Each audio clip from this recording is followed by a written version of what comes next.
All right. Good morning, everyone. Officially, welcome to Thursday. Nicole, I like your shirt. Have you seen the movie? Have you- Actually, no. You should. Yeah. It's one of my favorites. Is it? Yeah, it's worth watching. It's kind of an old one though. It's 1983 or 4 or something like that. So it's a bit of a classic one, but good nonetheless. Yeah. Okay. Let's see. We've got lots of people here. So Awais is here. Good morning, Awais. Hamad is here. Good morning. Basil's here. Good morning, Basil. Simran is here. Good morning, Simran. Elizabeth's here. Good morning, Elizabeth. And Zartaj is here. Good morning, Zartaj. And Basil's here. Good morning, Basil. Okay. Quick like a bunny. Okay. Oh, and Sean is here too. Good morning, Sean.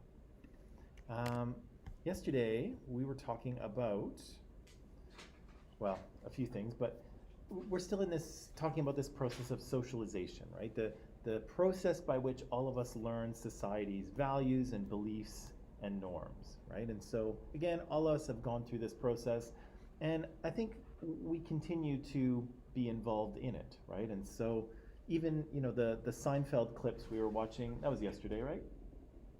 Was that yesterday or the day before? Yes, yesterday? Okay. The Seinfeld clips we were watching yesterday were kind of all about that, right? Even though they were adults, although they kind of act like children sometimes, but that's another thing. Even though they're adults, they are still kind of socializing each other, right? They're talking about what the rules are, what you should do, what you shouldn't do. Should you eat M&Ms with a spoon, right? And so people are constantly kind of trying to figure out what the rules are and how to follow them, right? So we're still involved in this process at whatever point in our life we're in. I said that we absorb these kind of beliefs and values and norms, sometimes explicitly, but sometimes kind of more, implicitly, right? We just kind of learn them from our environment without really knowing that we do, right? And so when we're little children, we're taught directly, right? Our parents tell us, don't chew with your mouth full, don't yell in church or whatever.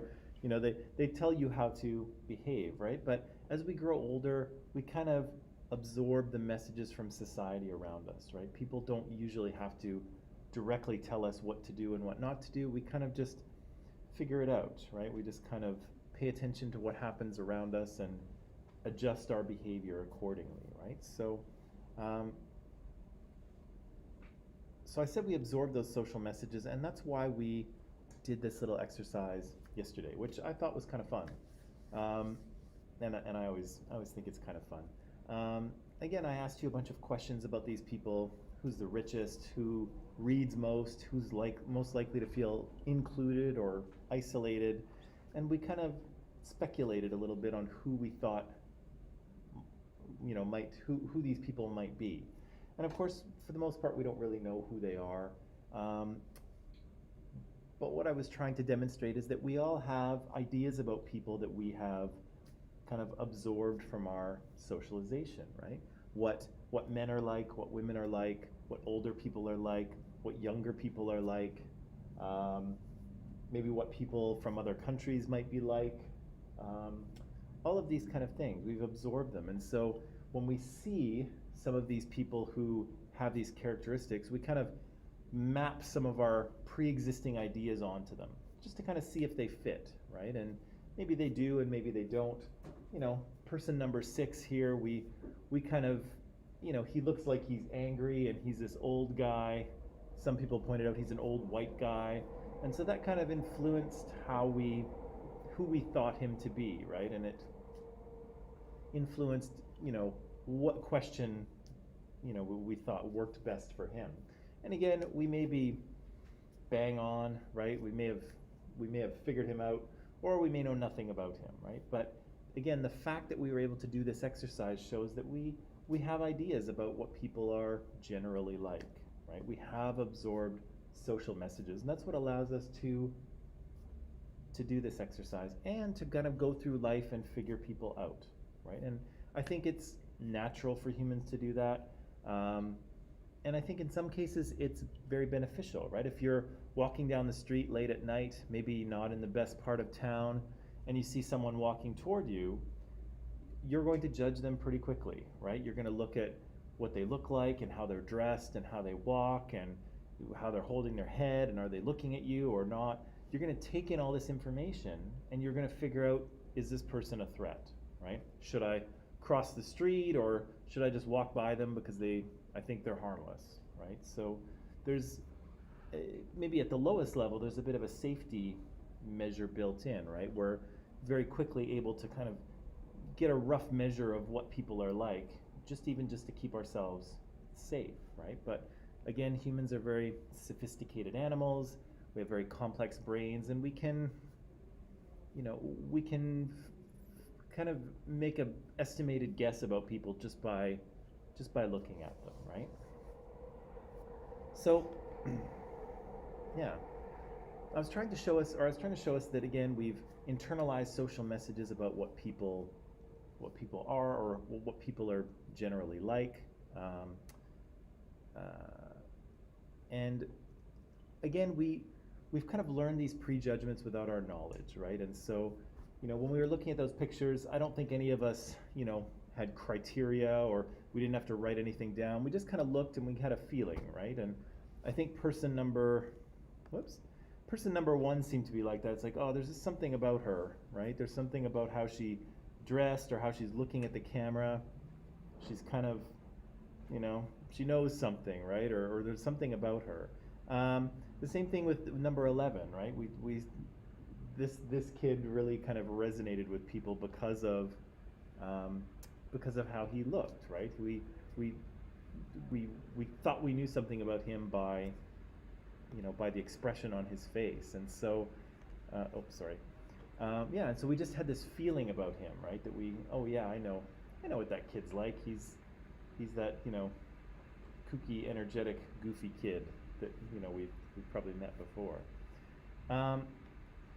So I wanted to point out that the social messages we've absorbed work as a lens, right? And so that's kind of how we perceive reality. That's how we kind of organize society. And the lens comes from, in part, our socialization and our culture, right? But it also comes from other things. And so our gender, our sexuality, our race, our religion, our economic class, all of those will kind of contribute to our lenses as well, right? They will influence how we see the world, right? And again, that's an important part of what it is to be human. Our software, right, our culture, serves as a lens through which we see the world, right? It helps us organize and understand the world. But I do want to point out something here that's important, and I think, when social justice is an important thing, equality is an important thing, but I think there is a part of this movement that's kind of gone to a bit of an extreme, and people are still kind of debating what that means. But one of the things I just want to point out here is that even though all of those things about us, so our race, our ethnicity, our gender, our sexuality, even though that influences the sort of experiences that we've had and it influences the way that we see the world, it doesn't really determine anything, good morning, for certain, okay? Good morning. It doesn't determine anything for certain, okay? So I'll use myself as an example. So I'm a white male, okay? I am middle-aged. God, it kills me to say that. I am middle-aged, roughly, whatever that is. I am heterosexual. I'm a Canadian citizen.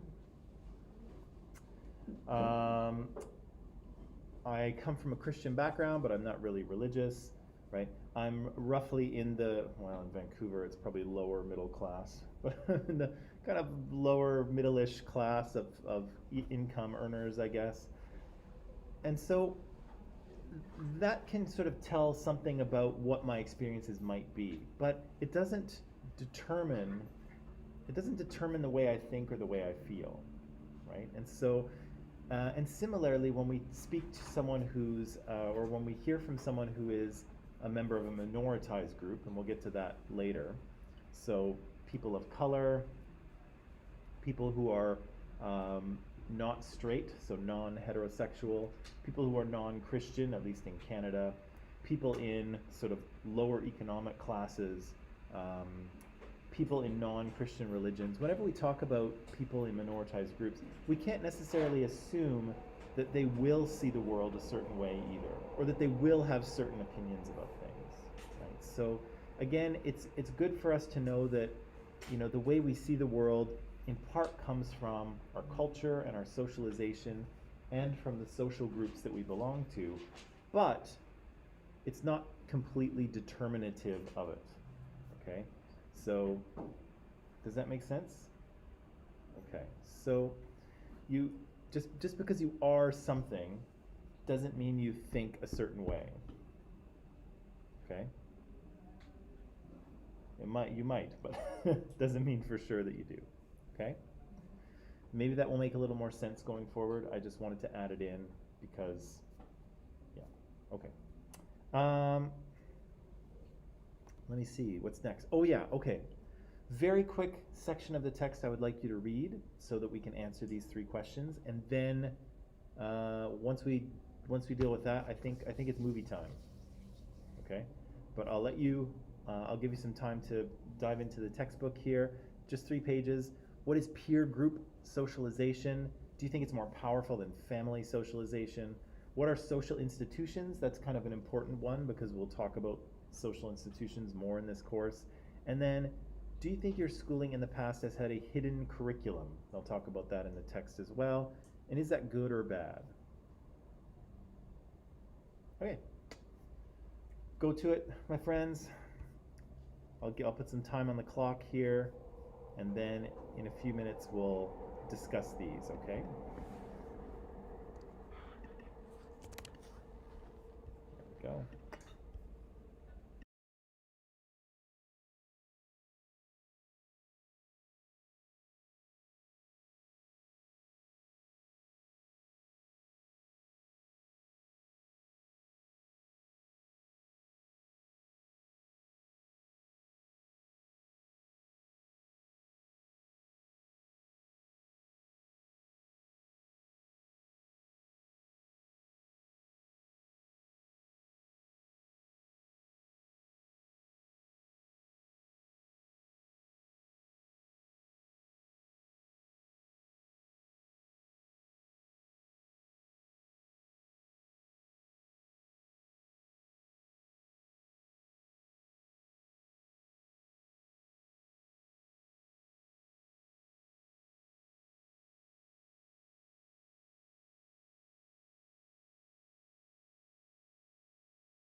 Just one more minute and then we'll talk, okay?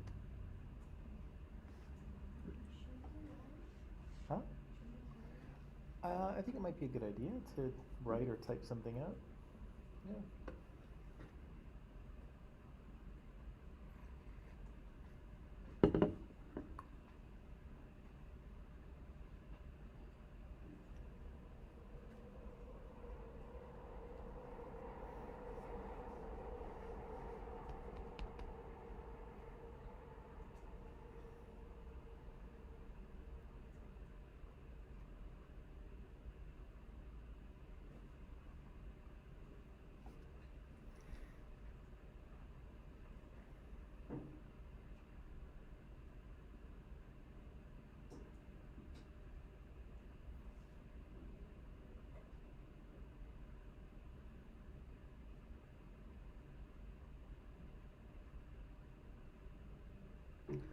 Okay. Let's talk about these. Let's talk about these quickly. I think these are reasonably simple questions, but let's see how it goes.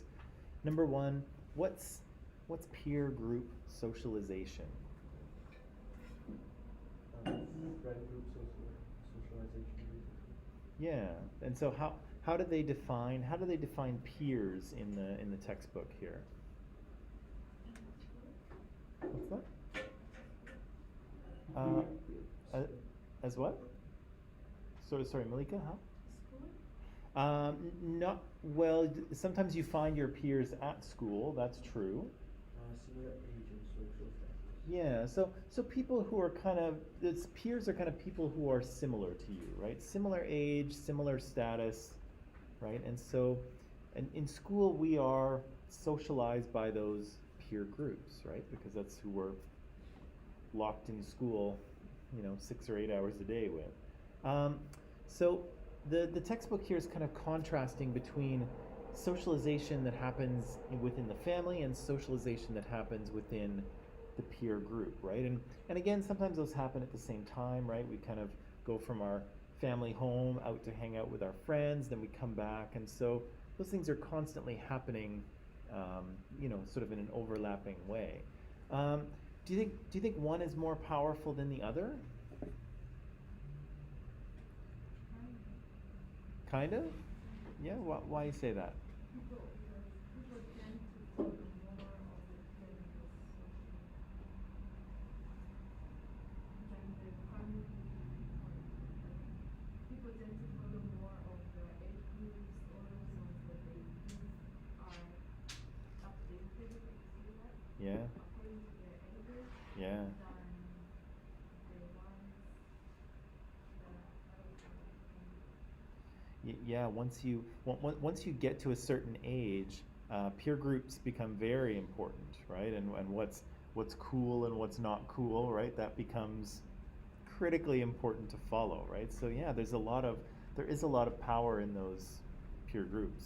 Absolutely. Hazel. As you mentioned, like when you reach the specific age, the peer group, especially during the teenage life, after 14 until 20, Mm-hmm. like the peers group is like the dominant group. So like teenagers want to feel free, they want to live alone and all that. They want to be away from the family. Yeah. But like before 14 and after 20, then the family becomes powerful again.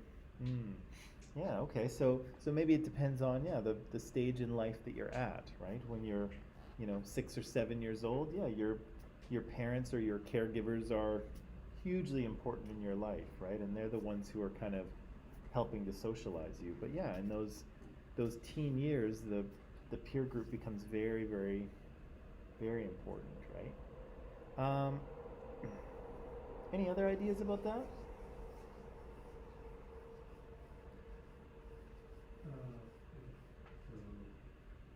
Making a group with people who are similar age, Mm-hmm. yeah, I think it can be easier to make friends than like family socialization. Yeah, with people who are the same age? Yeah, absolutely, right? So, and actually, there's some different takes on this too, right? The idea that yes, it is kind of easier to make friends with people your own age because they're kind of at the same level as you, give or take. Some child psychologists will say that actually it's important for children to be kind of mixed in terms of age group because the older children can help socialize the younger children. And often in schools, I don't know what your experience has been growing up, of course, but often in schools we really like to separate out people by age groups, right? So we've got elementary schools that are only for younger children, and then we got middle schools that are only for children in the middle, and then we got high schools that are only for older students, right? And everyone's in a grade according to their age, and everyone's kind of divided up. But some child psychologists will say that actually it's better if you mix age groups together, not necessarily in the same class, but definitely in the same school, and get them to interact, right? Because the older ones can socialize the younger ones, and interestingly, the presence of the younger children helps to kind of moderate the behavior of the older ones, right? The older ones tend to take care of the younger ones, and they tend to act a little more responsible when there's young children around. And so it's actually, good morning, it's actually good to mix them, but here in the sort of Western mode of schooling, we really like to divide everybody up by age, right? The other thing that's interesting too is that some child psychologists would say that even though the peer group becomes very important, especially during those teen years, it's important that they don't become too important.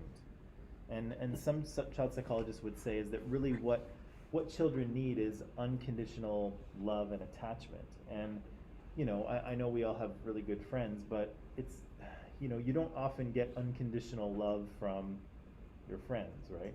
Especially in your teen years, sometimes those relationships can be very conditional, right? And if you say the wrong thing or do the wrong thing, you're out of the group, right? So children, specifically teenagers, really need that parental influence as well, because they need to have that sort of unconditional love and attachment even while they're going out and participating in this peer group socialization. Without that kind of strong parental foundation, kids can get into all kinds of trouble because they are trying to get that attachment and unconditional love from people who just aren't going to give it to them, right? Their peers aren't going to give that, and that's why sometimes it's the teen years can be very kind of emotional roller coastery sort of thing. But that's another story. Let's talk about social institutions. What are social institutions? Schools are a social institution. What else? What else is a social institution? Workplaces. What's that? Workplaces. Workplaces are, yeah. School, work. The family? Yeah, family is a social institution. Media. What's that? Media is a social institution. What else? Sorry? I did not hear that. Oh, your friend group? Not a social institution. Too small, but yeah, because social institutions tend to be a little bit larger, or kind of a little more society-wide, right? Here, let me, sorry, go ahead. Well, it's not necessarily your family, it's the family. Yeah, so the abstract. So let me just, the text doesn't do the best job of defining what a social institution is. So I added in, some of this comes from the text and some of it comes from somewhere else.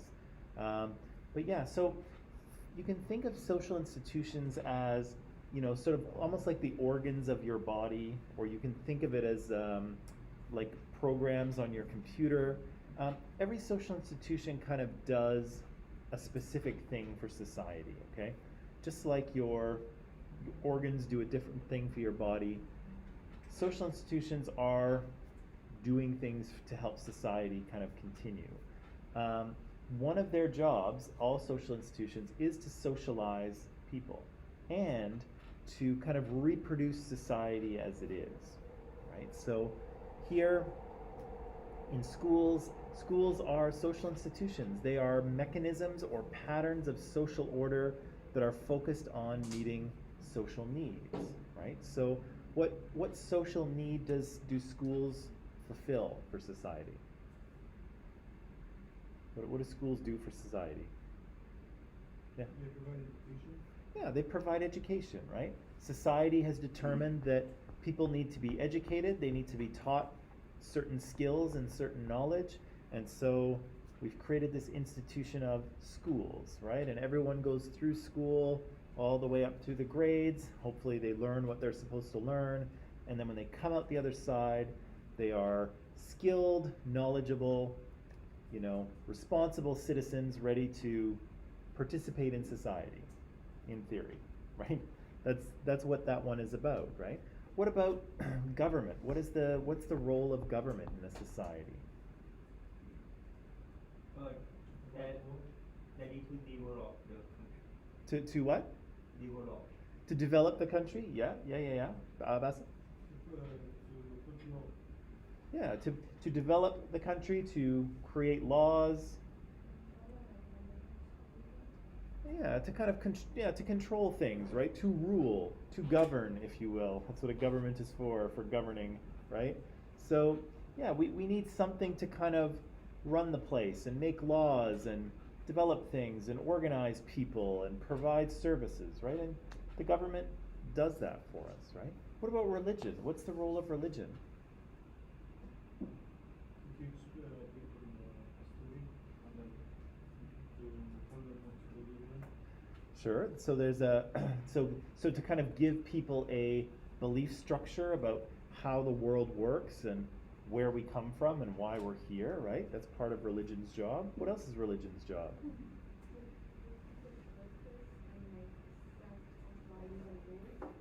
Yeah, to give people purpose and a sense of.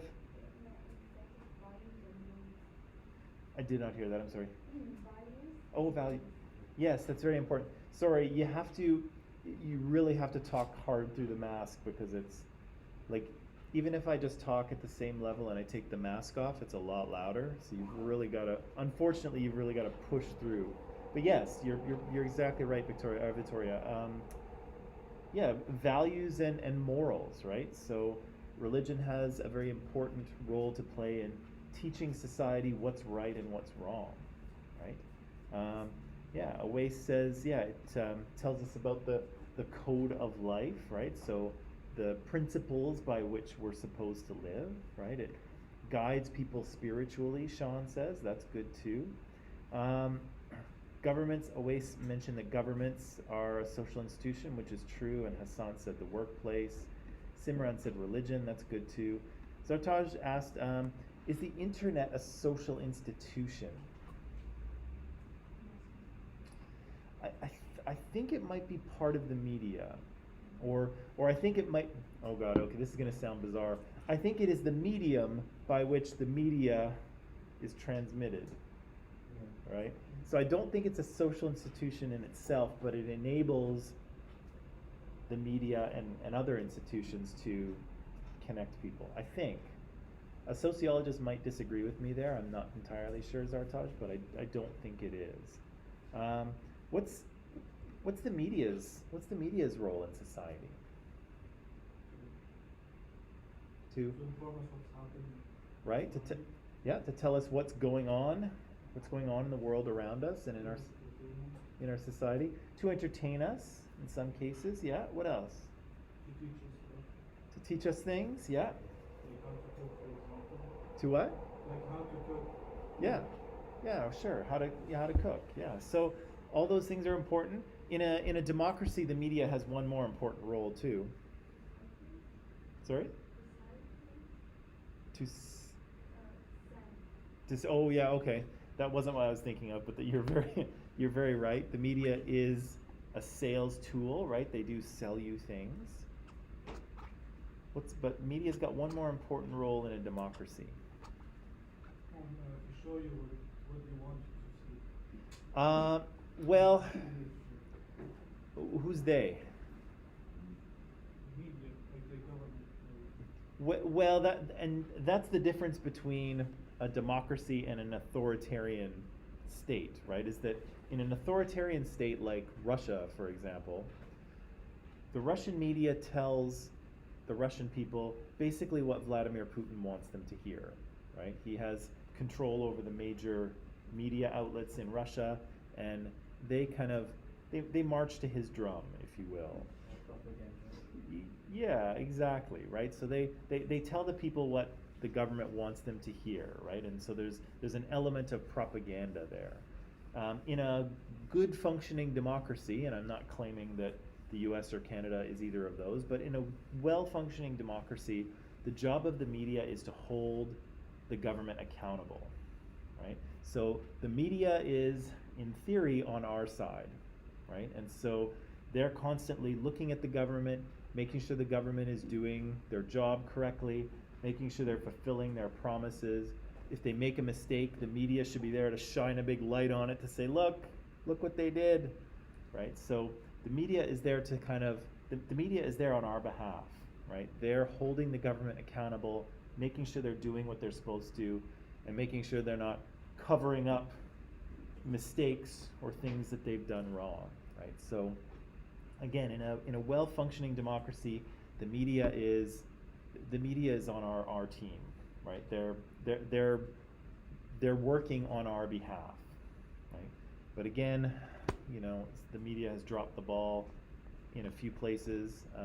It's a bit of a mess in the United States, as that's not what's happening, right? Instead, the media is kind of, in some cases, the media is pushing the agenda of a particular political party, which is kind of violating they're acting like a media outlet in an authoritarian country is what they're doing, right? Not a democratic one, but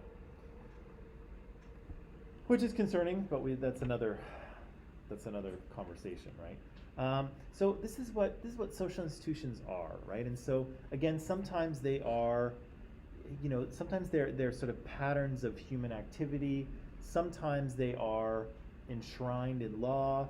Sometimes they have a physical structure, like education has buildings and governments have buildings. But marriage, for instance, another social institution, has no building, right? It's just it's a thing that we do. It's a pattern of behavior, right? People get married, and then they live and work as married couples, right? And they raise children sometimes also in the same way. So sometimes social institutions are, in physical buildings. Sometimes they're just things that we do, right? And families are the same thing, right? They're a pattern of human behavior, not a physical thing. But they all do the same thing, right? They fulfill a societal need, they socialize people, and they reproduce society as it already is. Okay. What about that last question about the hidden curriculum? Whoops. About the hidden curriculum. Do you think that your schooling in the past has had a hidden curriculum? Do you think it taught you things other than math and science and history and things like that? Yeah? What kind of things do you think you learned from your past school experience through this hidden curriculum? Can you think of anything?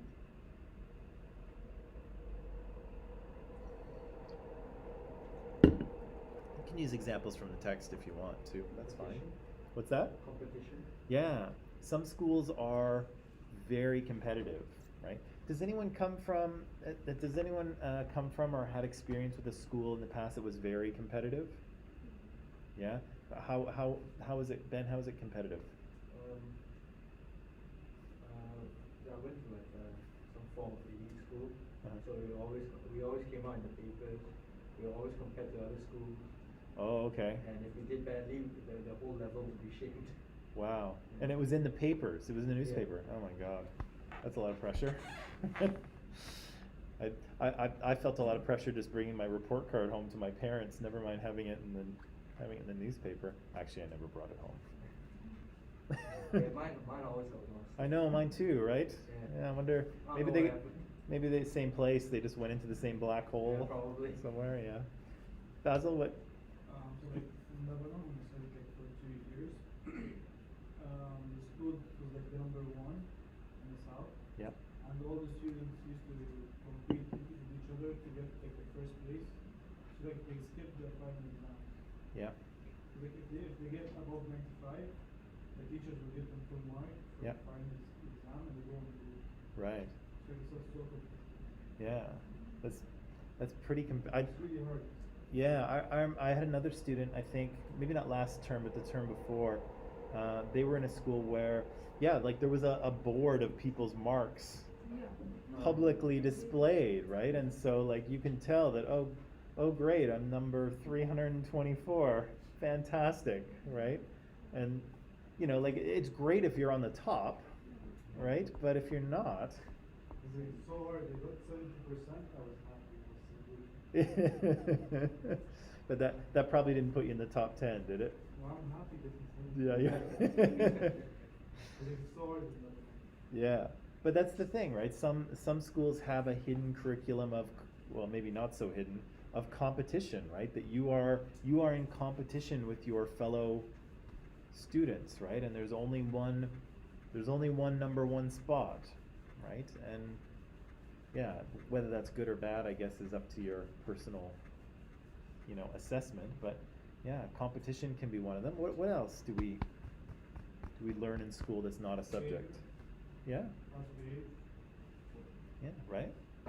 And, like you just raised your hand when you said that, and I mean, that's something that we teach in schools kind of all the way through, and people still do it in adulthood, right? People will still raise their hand, right? What else? What else do we learn in school that's not a subject? Patient. Patience? Yeah, we need to do homework. We need to stay at the school every Monday to Friday. Yeah. Yeah, you need to be at school Monday to Friday, 9 to 5, working in your desk, right? So that you can prepare yourself for your job where you will work Monday to Friday, 9 to 5 in a desk, right? So yeah, that's kind of what the book is talking about as well, right? They're saying that we're kind of socializing kids into the world of work by, in some ways anyway, creating conditions that might be similar, right? Although I don't know if that's still the case. Schools don't operate that differently than they did 100 years ago, kind of thing. But that was the idea anyway. Yeah. So I would say that's correct, right? And discipline, right? You have to sit there and focus on your work, right? And pay attention. Basil. Hard work under pressure. Right. So, yeah, there's a lot of testing in schools, right? And so you have to, work hard, and then you have to go into the exam, and you've got to have everything in your head, and you've got to be ready to write, and don't panic. Although some people do panic, and work under pressure and things like that. More than one subject. Yeah, and which is kind of strange, and people have pointed this out, that we do a lot of testing in schools, but it's not and there's lots of strategies you can use, to get better marks on your test, and to do that. But tests are a very artificial thing. Like, they don't, in real life, they don't test you. No, I haven't had a test like that since I left university, right? So, we spend a lot of time kind of giving those to students and telling students, here's how you deal with a multiple choice question and an essay question, and you build a lot of skills, but then Never use it. you don't use those, right? Those aren't super useful, which actually is why I think the education system in BC is moving away from exams, and I am too. I think I was kind of forced to by COVID, but still I'm moving away from them as well, because yeah, they're very artificial, and sometimes you need them, but Good choice. well, just too much reliance on tests is, it just teaches kids to work to a test, and that's not that useful in the end, I don't think. Yes? I agree with you. You agree with me? 1000%. I feel like maybe our motivations for that, you know, are different, but either way, Same and go. I'll take it. I'll take it. I fully agree with you, I support you. Thank you, thank you. I appreciate your support. So Sean says in terms of hidden curriculum here, yeah, we learn respect, right? So we learn how to interact with people who are, you know, higher in status or in power than us, right? So you're taught to kind of be nice to your teachers and respect them, so that maybe eventually you'll respect your boss or whatever, right? Maybe, or maybe you won't. I don't know. Discipline, yeah. So the ability to kind of sit there and do your work, even, you know, get it done. What? Consequences as well. Consequences, yeah. If you don't do your work, there are consequences, right?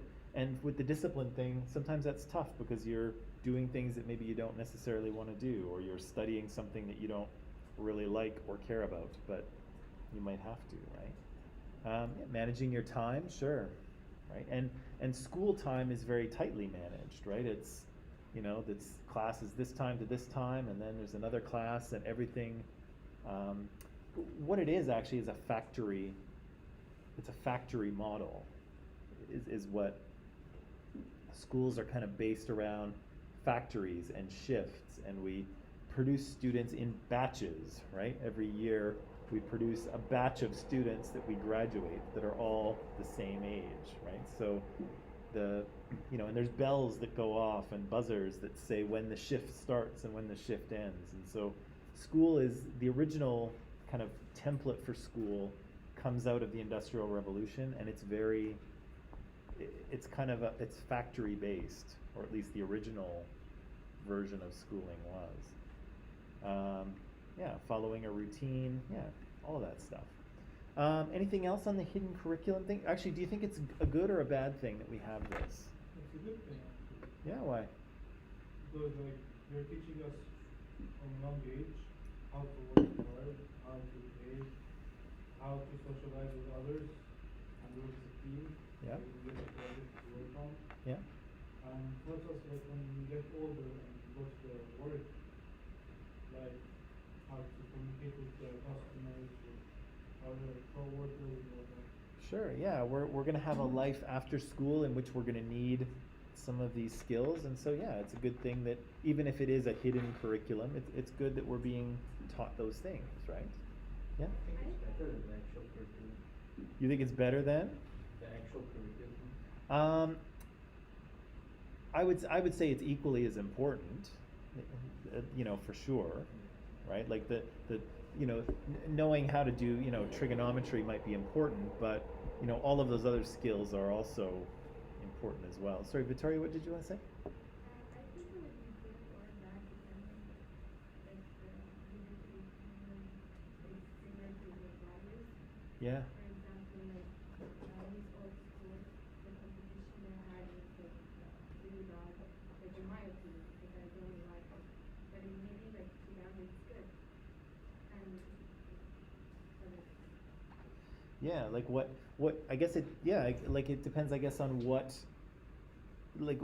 is being taught as part of that hidden curriculum, right? What are we kind of teaching students to do, and is that beneficial, right? Is all of that pressure to get yourself to the top of the list, is that going to be useful in society? And you know, maybe the answer is yes, right? But It could go both ways. it could go both ways, right? It depends what is being taught, right? The other thing, you know,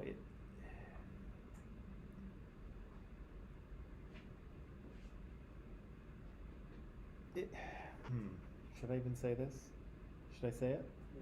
I should say it? You don't even know what I'm going to say. The other thing is that, you know, a particular curriculum, a curriculum like this, and so like Zartaj is talking about, you know, discipline and, you know, following a routine and sort of focusing on what you're supposed to be focusing on. That kind of environment kind of privileges certain types of students, right? Some students are very, you know, they'll sit there and they'll doodle and draw all day long, right? They'll just sit in their desk and they're happy to sort of keep doodling away. Some kids cannot sit still that long. Many kids cannot sit still that long, right? They cannot focus on, they're 8 years old and they don't have 6 hours of attention span. They cannot do it, right? And so those kids tend to do worse because, the teacher wants them to sit and work at their desk, and this kid just cannot sit still or cannot focus on things for that long. And so those kids tend to not do very well in that situation. And it's not because they're, it's not because they're stupid, it's because the hidden curriculum is trying to teach them something that they are, that they really have trouble doing, right? But again, there's, school is only one way, right? It's not, it only works one way. And so some students really benefit from that if they're able to do that stuff, and then some students don't, right? And I say that because I was one of the students who did not. So I could not sit still or focus on anything for any length of time. And my teachers had a lot of trouble with me, and I got a lot of really bad marks and so on and so forth. But it all worked out in the end, I guess. So yeah, it's I guess we have to pay attention to what is actually being taught, right? Not just in terms of subjects, but in terms of social behavior, right, and work habits. Because again, we want to match those to the society outside, right? We want to give students the skills they need to sort of go out and be productive members of society. And if we're not doing that, then the hidden curriculum isn't working, right? It's not doing what it needs to do. And again, if it is in alignment with what's going on out there, then it works. Let me ask you one more question before we go on a break. On this subject of hidden curriculum, what is something that you think we should be teaching as part of the hidden curriculum that we are not? As teachers or as an education system, what are we not doing that we should be doing? Time management. Time management? Okay. Like how to manage each subject, like when you study for the test or exam. Mm. How to make each subject equal amount of time. Okay. What else? How taxes work. How taxes work? Yeah. You pay them, and then you cry, and then you pay them again. Okay, but that's okay. Cool. Financial management. Financial management? Yeah. Okay. After we graduate, we need to use it. Everyone will. But some schools they teach time. That's true. Yeah. Some schools are kind of picking up on that. So yeah, they're listening to your request, right? But yeah, that's important, right? That's an important thing. Malika. I think the meaning of life Oh. See, there's a problem is that we'd have to actually know the meaning of life to teach it. I think it's different for everyone, my dear. No, I mean, you should know you are not supposed to do to study all days. It's not the rule that every single body that study should be successful, or I think it's Yeah, it's yeah, that's a tricky one, right? It's quite frequently school is not kind of adaptive to everyone, right? And so again, it works really well for some types of people and for people who are going in a different direction, but for people who want to go in another way, yeah, like it's sometimes it's not very supportive of that, and it's difficult to kind of it's even more difficult to kind of figure your life out when it doesn't, when you seem to have to like go in a different direction away from school to get there. That's difficult, right? Yeah. How to work in groups, How to work in groups? and like accept others, and how to take ideas from friends or colleagues and like do Right. That's actually a good one, and it's a challenging, it's challenging to work in groups, right? Especially when you know, they're random groups of people that you don't choose, right? It can be really tough. Nicole? Yeah, it was just don't see. Yes? I have the same idea, but it's about teachers teaching with more more of an open mind than just teachers. Because some teachers just make you feel like what's the well, I feel like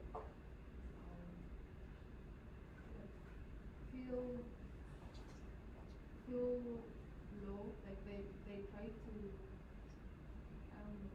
Bring it's you too down. bad, yeah, to bring you down if you fail the subject or something. Oh. You know, or I don't know, just make it look like you failed in life. Like Yeah. if you failed, for example, social justice, it's gonna be like, oh my god, what are you gonna do in life? What are you gonna even be able to manage if somebody is social justice? So it has to be more of an open mind because now you're in school, yeah, they have to adapt to that because yeah, we have to know that the schoolwork is good and we have to get through it. Yeah. But like more with an open mind. It's yeah, it's a tricky, yeah, well, maybe it's not a more tricky on a thing. personal level. Yeah, and just because, yeah, it is important for us to remember that, you know, just because, you know, if you get a bad mark on something or if you fail a class, you know, you are not going to fail life. You know, it doesn't mean you're a bad person. It doesn't mean you're stupid. I mean, I've failed classes before, right? I have, gosh, how many classes have I failed? In high school, maybe like 3 or 4, I think I failed. I was kind of working at the time, so I didn't have a lot of time to dedicate to my schoolwork. So I failed grade 11 math pretty spectacularly with a 38. But then I took the what did I do? I did the easier version of grade 12 math and passed it, and then I actually got credit for the easier version of grade 11 math. But then I went back at summer school and did grade 11 math, grade 12 math, and so I picked it up later. But yeah, at the time I failed it, right? And so, yeah, like it's, you know, you should probably try not to fail. I think as a teacher I should, you know, I feel like it's my job to say, like, try not to fail a class. It's a waste of time and money. But again, if it happens, it's not, you know, it is not the end of your life, right? I promise you, as someone who has failed multiple classes. I withdrew from a couple of university classes because I was going to fail them, so I withdrew before I went on my transcript. And you know, you just do it again, right? And you do it better the next time, right? And that's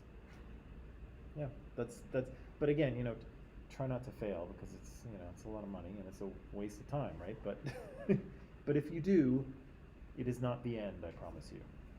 I agree with what you said. Like, my math teacher back home used to tell me the same thing. You're gonna fail if you want to reach university or anything. So when I got the acceptance to come to Canada and I went to meet him and I told him what happened, he told me I was telling you this so that you can work harder and challenge me. Like, it depends on the teacher itself. Well, it depends on the student too, right? I mean, like, you know, Yeah. some people. Like, the teacher should be taught how to talk to each student. Using words, yeah. Like, for me, it was a challenge for me to work harder just to prove him wrong. Yeah. Other students might just like building what he said and fail. Yeah, I mean, I agree with you, and I don't think, I don't think that kind of the high pressure approach works, or at least I don't think it worked for me. Like, I got a lot of lectures from teachers about, you know, I got that lecture, right? How, oh, if you don't pull your grades up, your life is going to be a disaster, right? My grade 8 math teacher told me I was going to wind up digging ditches for the rest of my life. I was gonna line up it on the screen. I know, right? All I do is just. I know, you're always digging ditches, right? Nobody digs ditches anymore, right? We have, you know, equipment for that. But still, you know, yeah, that's what, and it didn't do anything. It didn't motivate me. So, yeah, I don't think that works. I don't think the pressure works. I think people just, it just causes anxiety and stress, and it doesn't work. Okay, anyway, let me just check here. Okay, let me just see. Yeah, so teaching kids about after you finish your studies, okay, yeah. Career counseling, we have career counseling here at Columbia College, by the way, if you're interested. Preparing students for the future, that's what we're trying to do. How not to fail. Pass. I don't know. Sorry, Todd. Don't fail. Yeah, and yeah, try and try again, right? So sometimes you make mistakes. That's how you learn, right? You make a mistake and then you figure out where you went wrong, and you go back and you do it better, right? That's how it goes. Okay, yeah, let's take a break because we went longer than I meant to. Come back in 10 minutes and we'll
All right, and we are back.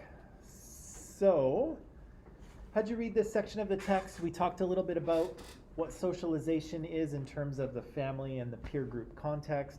We talked about what social institutions are, and that one's kind of an important one because we're going to talk about those as we go forward, right? Because lots of the inequality that we'll talk about is actually found either in social institutions, or social institutions continue to kind of reproduce this inequality, right? Because again, a social institution's job is usually not to change society, it's usually to just reproduce society as it already exists, right? So you were raised by a family, right? And I'm assuming that most of you had a reasonably okay childhood and family life, but if you choose to get married when you're a little older and maybe have kids, you'll probably raise those kids in a very similar way, right? I'm sure you'll change things, right? You'll know that some things your parents did drove you crazy and you don't want to do,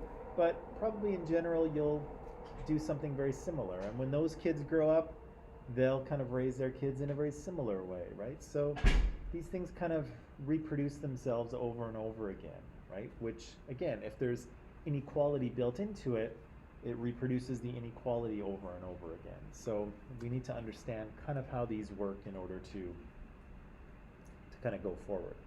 Now, speaking of going forward, this is the movie that we're going to start watching tomorrow. Now, it may seem like an odd choice, but it's not. It's a really good movie for talking about all of these things. Okay, so it's a great movie for talking about socialization and how socialization works. It's a great movie for talking about social stratification, and it will be useful later when we start talking about stereotypes and discrimination and prejudice and all of those things. And so it's kind of a funny movie. It's got a great message for people, especially for younger women. It's what? It's dramatic, right? It's got everything, but it's also very useful to talk about all of these things. So again, we can, you can just watch it and enjoy it. It's an enjoyable movie. But it's also very good for kind of noticing how these things operate. And so that's kind of what we'll be doing. And so when we start watching it tomorrow, we went a little long in that last segment, so we ran out of time. But I will, so what's going to happen here, I'll set this up for you. How many people have seen this movie before? Okay. Ooh, all right, a majority almost. So if you haven't seen it, you'll know that a young woman, I think she's maybe in grade 11 or so, or maybe 12. What's that?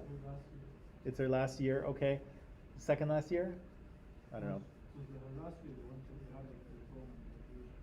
Oh yeah, but then she was still there afterwards. Okay, maybe it is her last. Okay, maybe it is her last year.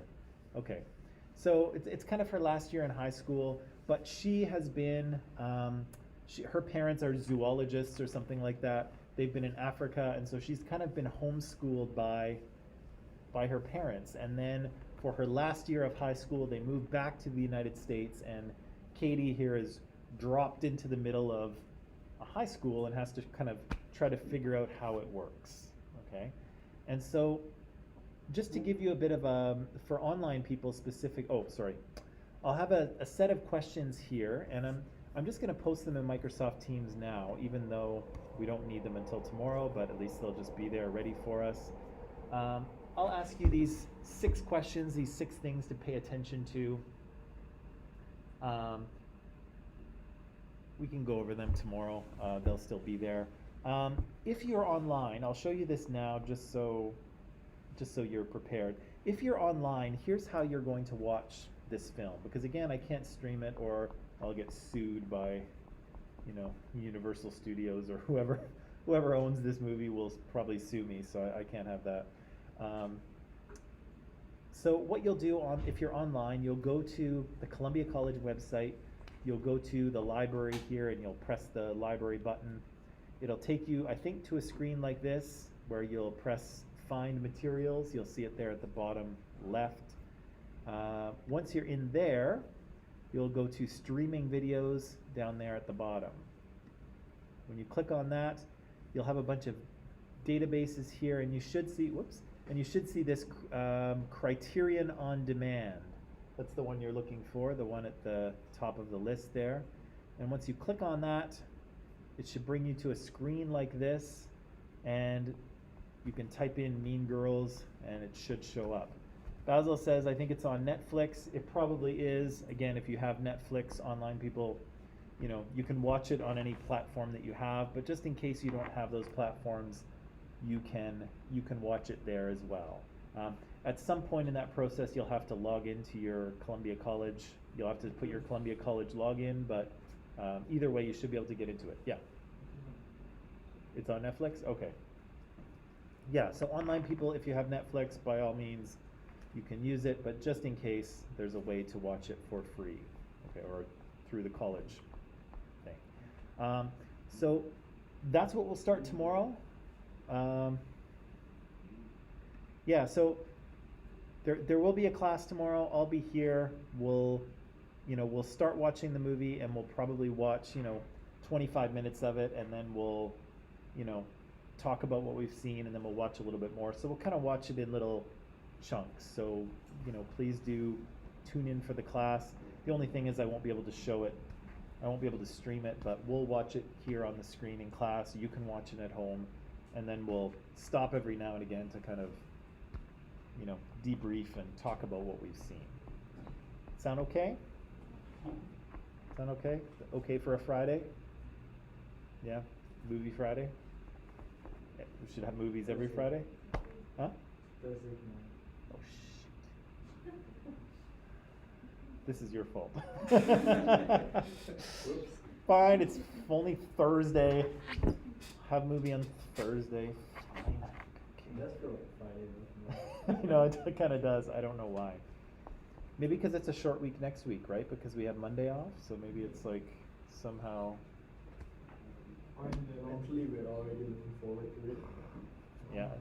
Well, it's a little early for a long weekend, unfortunately. Like it's better if it's like in the middle of the term or like week 8 when you really need it and then you get it. It's kind of a little early now, but How am I? we'll take it. We get it's not great because we get Canada Day off, but I think it's a Wednesday, so that's not super useful. And then the next holiday is I think August the 3rd or 4th, but that's like the last week of class, so that might come in handy. But this long weekend is a little too early in the term to really appreciate it. But As long as it's sunny, I'm happy. Sunny. I don't know what does the weather look like? Has anyone Tomorrow is gonna be sunny until Sunday. until Sunday, and then Monday is wet? There's a small chance of 40%. Oh, okay, that's not bad. That's not bad. Okay, so maybe what we'll do is we'll end things there. Again, I'm sorry we got off on a tangent, but maybe that's okay sometimes. You can pack it up, come back tomorrow, we'll start watching the movie. There's lots to talk about in this movie. I almost can't believe how much there is to talk about in a teen comedy, but that's what there is. Yeah. How about the test on Tuesday? How about the quiz on Tuesday? Yes, we'll talk about that tomorrow. Oh. Yes, I promise we will talk about that. Okay. Yeah, okay, that is it. So Mike, there's no more articles, right? There's no more what? There's no articles, right? No articles? Like, I won't ask you to write any papers. No. I'll have other stuff for you to do, though. I hope it's easier. I don't. I mean, I'm sure it's gonna be easier for articles.